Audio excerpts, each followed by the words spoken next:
하나님 말씀 고린도 후서 4장 1절에서 6절의 말씀입니다.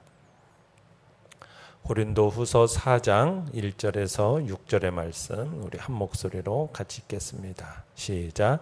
그러므로 우리가 이 직분을 받아 긍휼하심을 입은 대로 낙심하지 아니하고 이에 숨은 부끄러움의 일을 버리고 속임으로 행하지 아니하며 하나님의 말씀을 혼잡하게 하지 아니하고 오직 진리를 나타내므로 하나님 앞에서 각 사람의 양심에 대하여 스스로 추천하노라.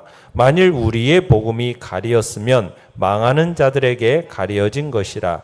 그 중에 이 세상의 신이 믿지 아니하는 자들의 마음을 혼미하게 하여 그리스도의 영광의 복음의 광채가 비치지 못하게 함이니 그리스도는 하나님의 형상이니라. 우리는 우리를 전파하는 것이 아니라 오직 그리스도 예수의 주 되신 것과 또 예수를 위하여 우리가 너희의 종된 것을 전파함이라. 어두운 데에 빛이 비치라 말씀하셨던 그 하나님께서 예수 그리스도의 얼굴에 있는 하나님의 영광을 아는 빛을 우리 마음에 비추셨느니라. 아멘. 오늘 말씀의 제목은 전하세 예수라는 제목으로 말씀을 나눕니다. 어제 우리는 바울이 새 언약의 사도라는 것, 그리고 그 사역의 명백성에 대한 자신의 변호를 보도하는 장면을 우리가 보았습니다. 그리고 오늘 본문은 오직 이제 예수만을 증거하는 바울의 기본 사역 자세에 대해서 보도를 하고 있어요. 내용 관찰 문제 1번입니다. 바울은 자신이 하나님의 부름을 받은 사도로서 어떻게 사역하였다고 말하고 있습니까? 첫 번째로 1절을 보시면은 사도 바울은 직분을 받은 자로서 어떤 상황 속에서도 낙심하지 않고 사역했다라고 고백하고 있습니다. 그러니까 바울은 고린도 교회에 침투한 거짓 사도들로부터 사도권이 없는 자라는 터무니없는 비방을 받았어요. 그들은 온갖 중상모략으로 바울을 괴롭게 만들었습니다. 또한 거짓 사도들에게 미혹된 일단의 고린도 교인들마저도 바울의 이 사도권을 의심하게 됐죠. 고린도 교회가 어떤 교회입니까? 바울이 1년 6개월 동안 머물면서 자비량으로 수고하고 애써서 세운 교회예요. 그런 교회의 교인들이 설립자인 바울의 사도권을 의심했다라는 거예요. 이쯤 되면은 대개 사람들은 낙심하기 마련입니다. 그런데 바울은 결코 낙심하지 않았다라고 지금 얘기하고 있는 거죠. 두 번째는 2절을 보시면은 사도 바울은 복음을 증거하면서 숨은 부끄러움의 이를 버리고 정직하게 사역했다 고백합니다. 바울은 대적자들로부터 성도들을 속이는 자다라는 모함을 받았어요. 이에 대해서 자신은 1절 그런 불의한 일을 하지 않았다라는 거죠. 속임으로 행하지 않았다라는 겁니다. 정직하게 사역했다라고 해명하고 있는 겁니다.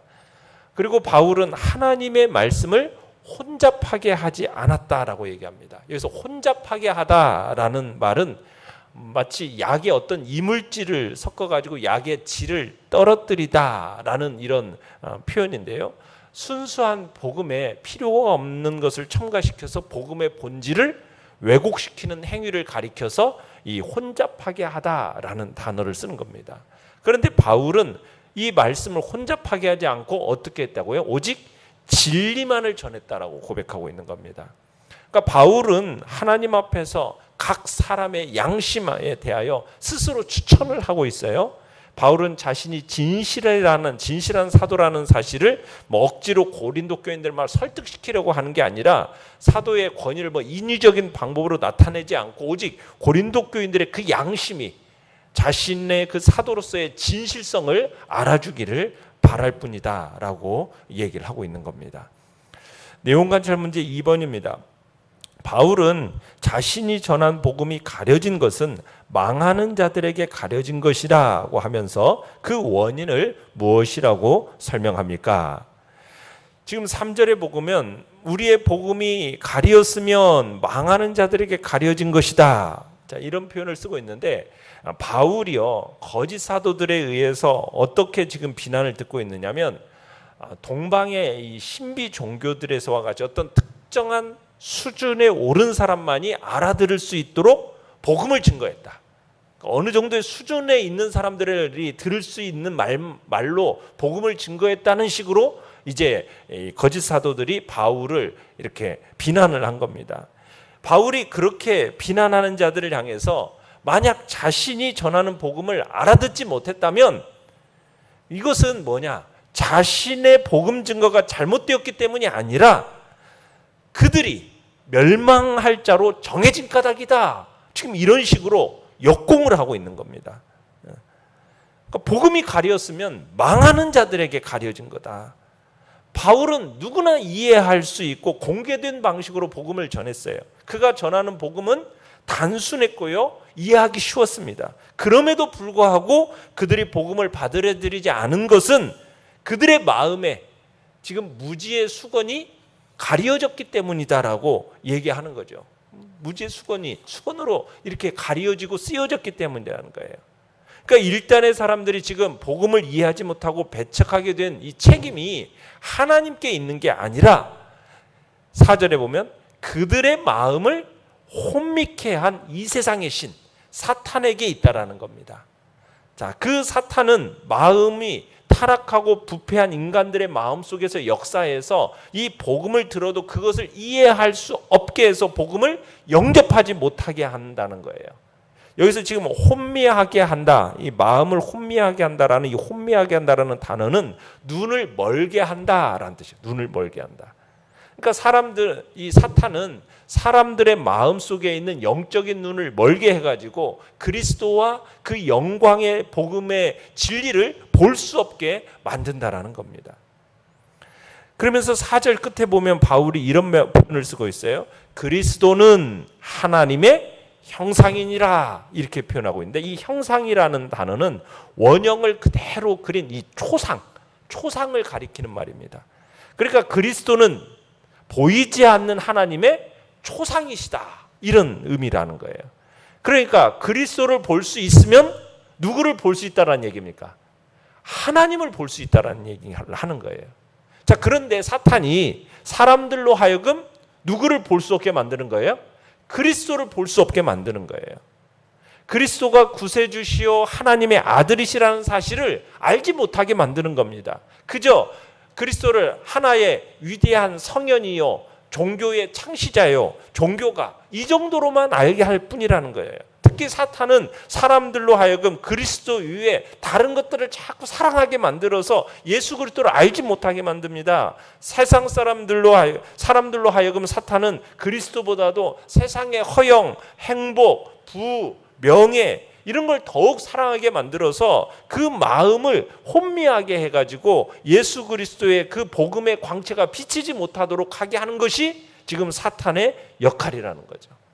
그래서 지금 이들이 왜 복음이 가려진 이유가 뭐라고 지금 설명하고 있는 겁니까? 바로 사탄이 마음을 혼미하게 해서 복음의 광채를 그리스도의 영광의 복음의 광채의 빛을 비치지 못하게 한 거다. 지금 그런 식으로 표현하고 있는 거죠. 연구와 묵상 문제 3번입니다. 이것으로 보아 바울이 확신을 가지고 복음을 증거하게 된 비결은 어디에 있었다라고 생각이 됩니까? 바울이 지금 자신이 확신을 가지고 이렇게 복음을 증거하게 된 비결은 모든 구원은 이 구원이라는 것은 주께서 이루시는 것이고 자신은 그저 주께서 그 일을 이루실 때까지 쓰시는 종일 뿐이다라는 것을 알았기 때문입니다. 구원은 복음을 전하는 자신에게 속한 게 아니라는 거예요. 복음의 주체이신 주님께 속한 거라는 거예요.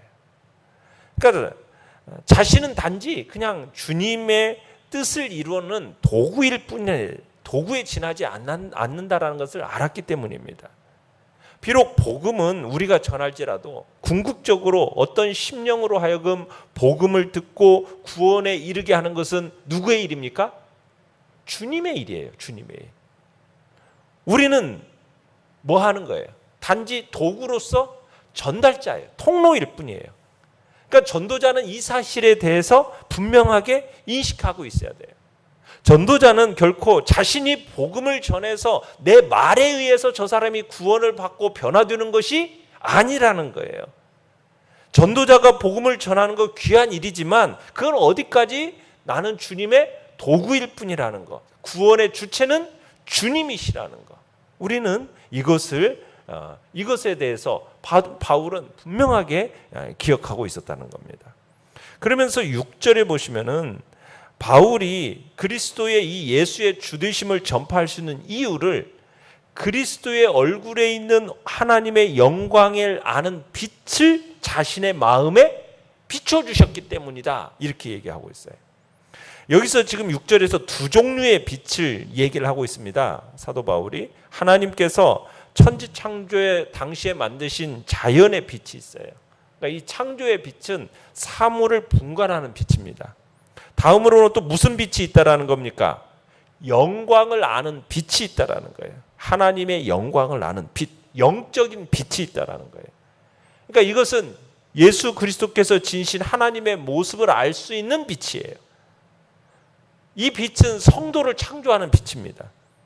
바울이 다메섹 도상에서 받은 빛이기도 해요. 바울이 사울이었을 당시 다메섹 도상을 향해서 가까이 갔을 때 호련히 하늘로부터 빛이 그를 둘러 비쳤다고 얘기하고 있어요. 그 빛이 무슨 빛입니까?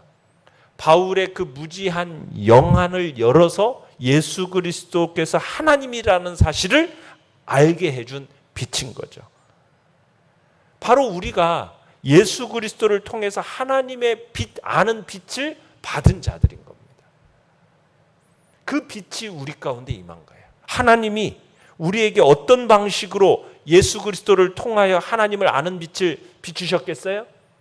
뭘 통해서? 바로 성령을 통해서 우리에게 그 예수 그리스도를 통해서 하나님을 아는 빛, 그 영광의 빛을 우리에게 비춰주신 거죠. 불신자들은요, 이 빛을 받지 못한 거예요. 재창조의 빛을 받지 못한 겁니다. 그러나 우리는 이 빛을 받은 사람들인 거죠. 불신자들은 사물의 모습만 볼 수 있을 뿐이에요. 그냥 창조의 빛만 받았기 때문이에요. 그러나 우리는 같은 눈을 가지고 있어도 불신자들과는 다른 거죠. 불신자들은 하나님을 볼 수 없습니다. 그리스도를 통해서 하나님을 볼 수 있는데, 그런데 우리가 그 빛을 받아서 예수 그리스도를 통해서 하나님을 볼 수 있는 그런 자리에 이르게 되었다라는 것은 정말 은혜 중에 은혜인 거죠. 우리에게 그 영광의 빛, 하나님을 아는 그 영광의 빛이 우리에게 우리 마음 가운데 비추어졌다는 사실에 우리는 정말 감사해야 되는 겁니다. 느낀 점은 4번입니다. 바울이 복음을 증거하는 자로서 보여준 모습을 보면서 나를 돌아볼 때 어떤 마음이 듭니까? 자, 우리들도 직분을 받아서 봉사하다 보면은 사람들의 모함과 오해와 비난을 받을 때가 있어요. 특별히 남달리 열심히 봉사하는 성도들이 그런 경우를 당하게 돼요. 그래도 우리는 낙심하지 말아야 됩니다. 1절에 사도 바울이 그랬던 것처럼 극률하심을 입은 대로 낙심하지 않는다, 이렇게 표현하고 있죠. 바울은 그리스도를 만나기 전에는 어떤 사람이었습니까? 교회를 핍박하는 일에 누구보다도 열심히 했던 사람이에요. 그런 바울에게 하나님께서 사도의 직분을 맡겨주셨다라는 것은 당신의 그 크신 긍휼 때문이었다라는 거예요. 하나님께서 우리에게 직분을 맡기신 것도 그렇습니다. 큰 긍휼을 베푸신 까닭인 거예요. 우리 모두는 본래 어떤 존재들이었어요? 다 하나님의 진노 아래 정죄받아서 멸망받아 마땅한 죄인들이었습니다. 그런데 하나님께서 그런 우리들을 용서하시고 하늘의 그 귀한 직분을 맡겨주신 거예요. 이게 얼마나 크신 긍휼의 은혜냐는 거예요. 따라서 우리는 하나님께로부터 그 크신 긍휼을 입은 자이기 때문에 어떤 일을 당해도 뭐하지 말아야겠다? 낙심하지 말아야겠다. 모든 성도의 모든 직분은 하나님께서 주시는 거예요.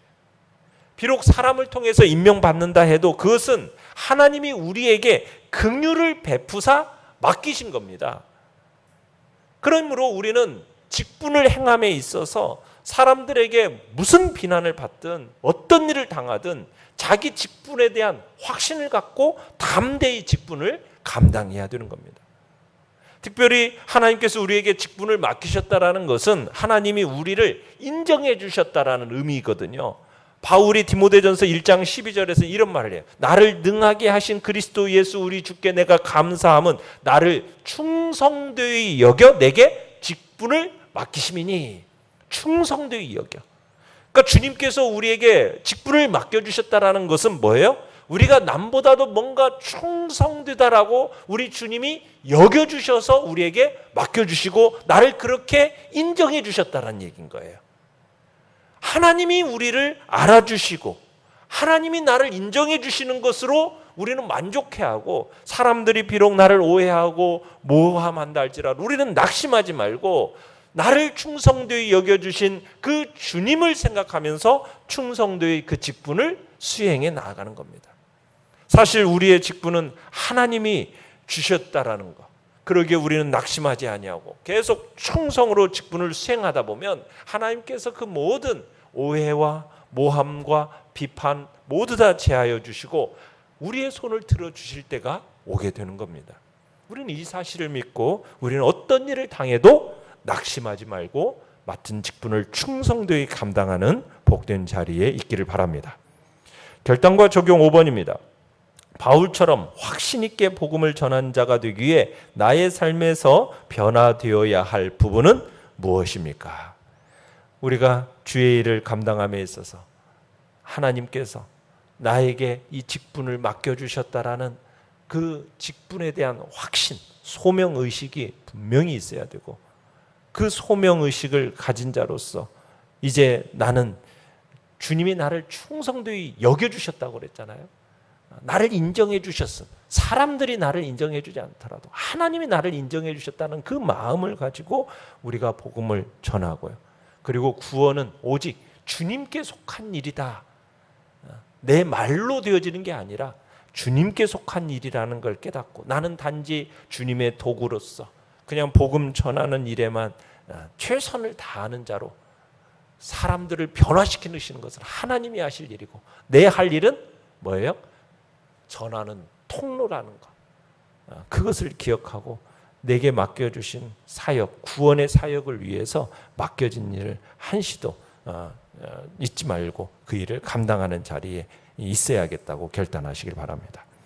오늘의 기도 같이 읽겠습니다. 시작.